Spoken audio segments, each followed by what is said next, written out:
मित्रांनो, सर्वांना सप्रेम जय जाऊ. सगळ्या माता भगिनींना सप्रेम जय जाऊ. नमस्कार. मी संतोष शिंदे.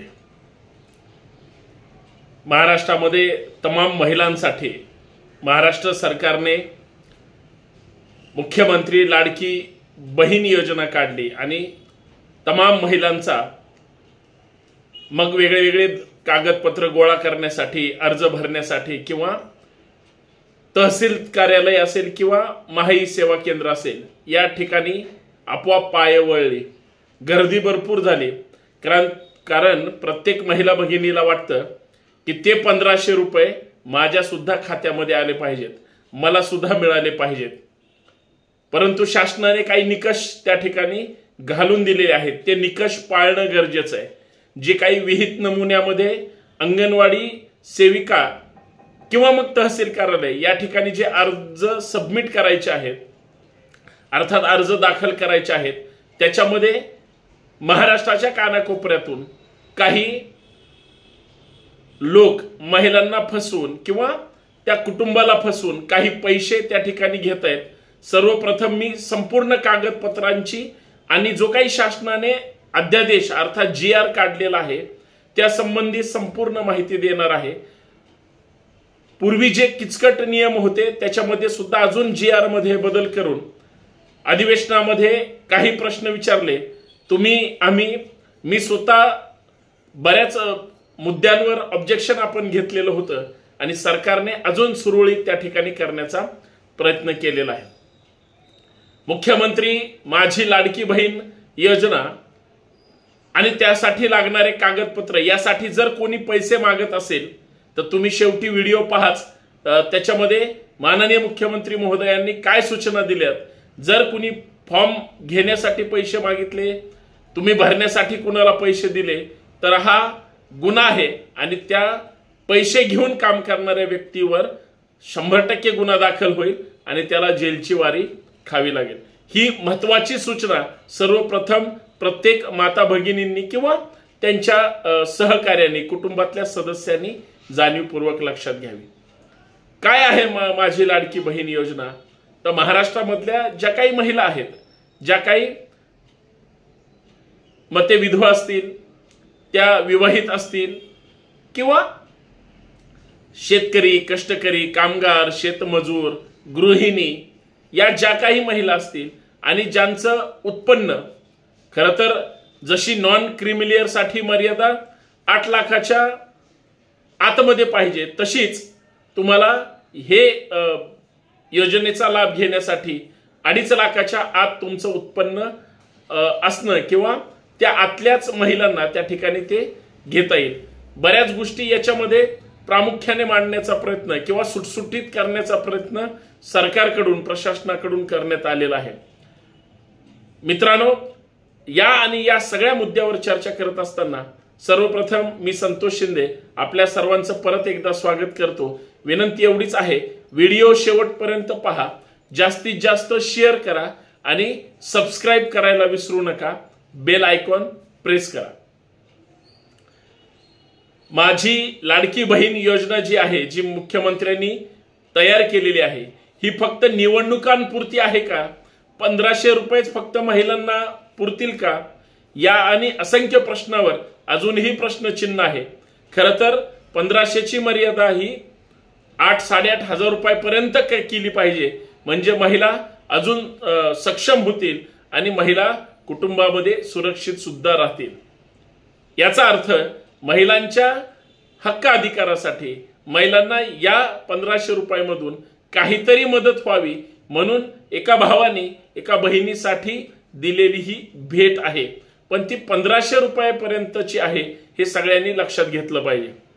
पूर्वी 15 जुलैपर्यंत ही मुख्यमंत्री माझी लाडकी बहीण योजना होती, त्याची आता मुदतवाढ वाढवलेली आहे. ती 31 ऑगस्ट 2024 पर्यंत ही योजना एक्सटेंड केलेली आहे किंवा याची तारीख वाढवलेली आहे. म्हणजे आज साधारणतः 2 जुलै आहे. आजपासून 31 ऑगस्ट पर्यंत म्हणजे साधारणतः 2 महिने तुम्ही कुठेही गर्दी न करता रांगेमध्ये जास्त न थांबता जे काही विहित नमुन्यात अर्जासोबत जे काही कागदपत्र मागितलेले आहेत, बऱ्याच दाखल्यांचा संभ्रम त्या ठिकाणी निर्माण झाला होता. कसे दाखले काढायचे, कुठे दाखले काढायचे, मग ते वेळेत मिळतील का? 15 जुलै तर शेवटचीच तारीख आहे, मग 15 दिवसात तर उत्पन्नाचा दाखलाच यायला लागतो. मग हे सगळं शक्य होईल का? या आणि अशा सगळ्या प्रश्नावर जी काही गडबड त्या ठिकाणी महाराष्ट्रामधल्या लोकांमध्ये झाली होती, खास करून महिला भगिनींमध्ये, तो संभ्रम दूर करण्याचं काम हे महाराष्ट्र सरकारने त्या ठिकाणी केलेलं आहे. महाराष्ट्रात ही योजना लागू झाली आणि याची चर्चा जशी पॉझिटिव्ह आहे तशी निगेटिव्ह सुद्धा आहे. 15 लाख रुपयाची जशी प्रधानमंत्र्यांनी त्या ठिकाणी आश्वासन आणि योजना जाहीर केली होती, 15 लाख रुपये काही मिळाले नाही, परंतु लोकांना 1500 रुपये तरी मिळाले पाहिजे यासाठी जी काही धडपड आहे ती लोक करताना दिसते. महिलांना 1500 रुपये मिळाले पाहिजेत, त्यासाठी जे काही अटी ठेवलेल्या आहेत त्या अटी आणि नियम यांचा आपण सविस्तर जर विचार केला तर काय घोषणा आहे, काय नियम आहेत आणि काय अटी आहेत ह्या बारकाईनं आपण विचार करू. पहिली सर्वात महत्वाची जी काही अट आहे, सदर योजनेमध्ये जे काही अर्ज करण्याची मुदत आहे ती 1 जुलै 2024 पासून ते 31 ऑगस्ट 2024 पर्यंत, अर्थात 15 जुलैची तारीख ही आता वगळण्यात आली आहे. तुम्ही 31 ऑगस्ट पर्यंत हे फॉर्म भरू शकता. तशी सुधारणा सुद्धा या सगळ्या याच्यामध्ये आली आणि तसा सरकारने, माननीय मुख्यमंत्री महोदयाने त्या ठिकाणी आदेश सुद्धा काढलेला आहे. पण 1 जुलै 2024 पासून ही जी काही योजना सुरू झालेली आहे, जे काही आर्थिक लाभ होणार आहे ते जे फॉर्म भरतील त्यांनाच मिळणार आहे.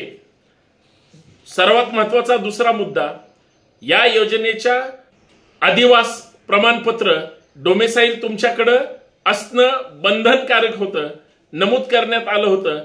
मात्र राज्य सरकारने आणि एकंदरीत लाभार्थी महिलांची संख्या जास्त पाहून अधिवास प्रमाणपत्र उपलब्ध नसेल तर त्याऐवजी 15 वर्षापूर्वीचे रेशन कार्ड किंवा 15 वर्षापूर्वीचे मतदाराचं ओळखपत्र किंवा 15 वर्षापूर्वीचा शाळा सोडल्याचा दाखला किंवा 15 वर्षापूर्वीचा जन्माचा दाखला, या चारीपैकी कुठलंही एक कागदपत्र जरी असलं तरी तुम्ही फॉर्म भरू शकता, तुम्ही पात्र ठरू शकता.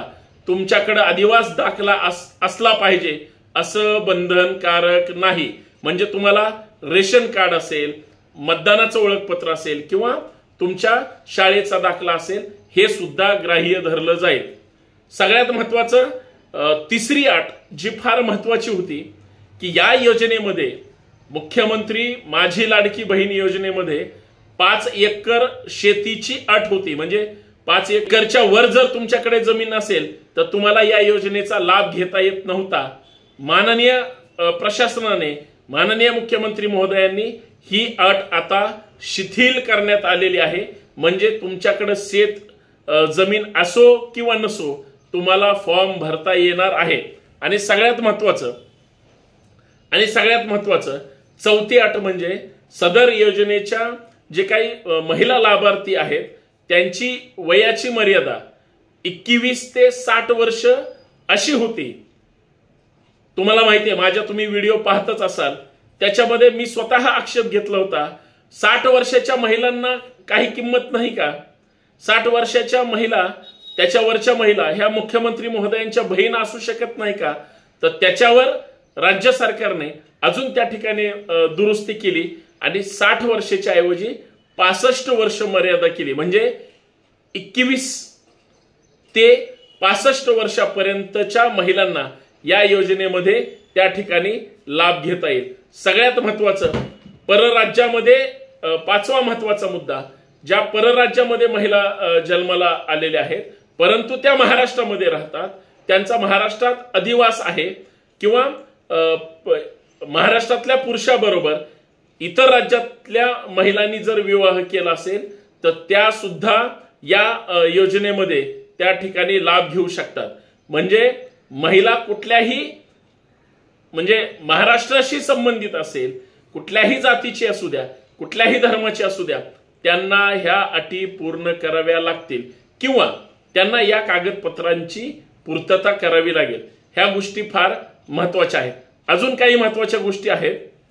उत्पन्नाचा दाखला सगळ्यात महत्त्वाची 6वी अट आहे, ज्याच्यामध्ये 2.5 लाख रुपये पर्यंत आणि त्याच्या आतमध्ये ज्यांचा शासनाचा जो GR आहे, शासनाच्या ज्या काही नियम अटी आहेत ते याच्यामध्ये त्या ठिकाणी त्यांनी सादर केलेले आहेत। त्याच्यामध्ये 6वा महत्त्वाचा मुद्दा जो असा आहे की उत्पन्नाची अट जे 2.5 लाखाच्या आतमध्ये उत्पन्नाची मर्यादा आणि त्याचा दाखला मागितला होता, त्याच्यामध्ये राज्य सरकारने अजून शिथिलता आणलेली आहे आणि ज्यांच्याकडे पिवळे रेशन कार्ड असेल, ज्यांच्याकडे केशरी रेशन कार्ड असेल आणि ज्या रेशन कार्डात 15 वर्षापूर्वीचे असेल आणि ज्याच्यावर त्या महिलांची नोंद असेल, अशा महिलांना उत्पन्नाचा दाखला सुद्धा हा बंधनकारक केलेला नाही। म्हणजे उत्पन्नाचा दाखला याच्यातून तुम्हाला सूट देण्यात आलेली आहे। म्हणजे जे काही धावपळ तलाट्याकडे जा, तलाट्याकडून तुम्ही एक प्रमाणपत्र घ्या, मग उत्पन्नाच्या दाखल्याकडे जा, मग तो महावीर सेवा केंद्राकडे जातो आणि सगळ्यात महत्त्वाची लूट तिथंच होते। आज उत्पन्नाच्या दाखल्याला खरं तर शासनाने 50-100 रुपयेच त्या ठिकाणी ठेवलेत, ते 250 ते 350 रुपयापर्यंत त्या महाई सेवा केंद्रामध्ये लूट होते। आता त्याचा रेट अजून वाढवला त्यांनी, म्हणजे जास्त पैसे घेऊन 1500 रुपये तुम्हाला मुख्यमंत्री भावाकडून मिळणार आणि तुम्हाला ह्या कागदपत्रासाठी 1000-1200 रुपये खर्च करावे लागणार।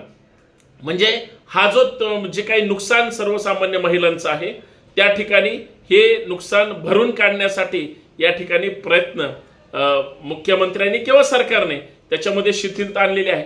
तुम्ही आता गडबडून जायची गरज नाही। उत्पन्नाचा दाखला तुमच्याकडे नसला पण तुमच्याकडे 15 वर्षापूर्वीचं रेशन कार्ड असेल, मग ते केशरी असेल किंवा पिवळं असेल, तुम्ही त्या योजनेचा लाभ घेऊ शकता। त्याच्यामुळे उत्पन्नाच्या दाखल्यासाठी विनाकारण चक्रा मारायची गरज नाही। मित्रांनो, सगळ्यात 7वा महत्त्वाचा मुद्दा म्हणजे एका कुटुंबातील समजा एखादी अविवाहित महिला असेल तर तिला सुद्धा या योजनेचा लाभ घेता येईल। म्हणजे ही योजना महिलांसाठी, महिलांच्या हितासाठी किंवा महिलांना एक सपोर्ट सिस्टीम म्हणून या योजनेकडे पाहता येईल। सदर माहिती मी बऱ्यापैकी तुम्हाला चांगल्या पद्धतीने सांगण्याचा प्रयत्न केलेला आहे। विनंती एवढीच आहे, जास्तीत जास्त लोकांपर्यंत हा व्हिडिओ पाठवा, जास्तीत जास्त शेअर करा आणि सगळ्यात महत्त्वाचं बेल आयकॉन प्रेस करायला विसरू नका, सबस्क्राइब करायला विसरू नका आणि महाराष्ट्राच्या कानाकोपऱ्यापर्यंत प्रत्येक अशिक्षित जरी महिला असेल, जिचं शिक्षण झालेलं नाही आणि तिला काही कळता म्हणजे लिहिताही येत नाही किंवा लक्षात येणार नाही, त्या महिलेने ही व्हिडिओ अवश्य पाहावी अशी माफक अपेक्षा। तुमच्या आसपास काही काम करणाऱ्या, घर काम करणाऱ्या किंवा ज्यांच्या हातावर पोट आहेत आणि ज्या घरात बसून किंवा इतर छोट्या मोठ्या ठिकाणी काम करतात, त्या प्रत्येक महिलेने या योजनेचा लाभ घ्यावा। किती दिवस ही योजना असेल माहित नाही, परंतु शासनाच्या योजना ह्या कायमस्वरूपी असतात अशी अपेक्षा करायला हरकत नाही। कायमस्वरूपी तुम्हाला तो लाभ होईल ही अपेक्षा ठेवून मी या ठिकाणी थांबतो। धन्यवाद। जय जिजाऊ, जय शिवराय। धन्यवाद।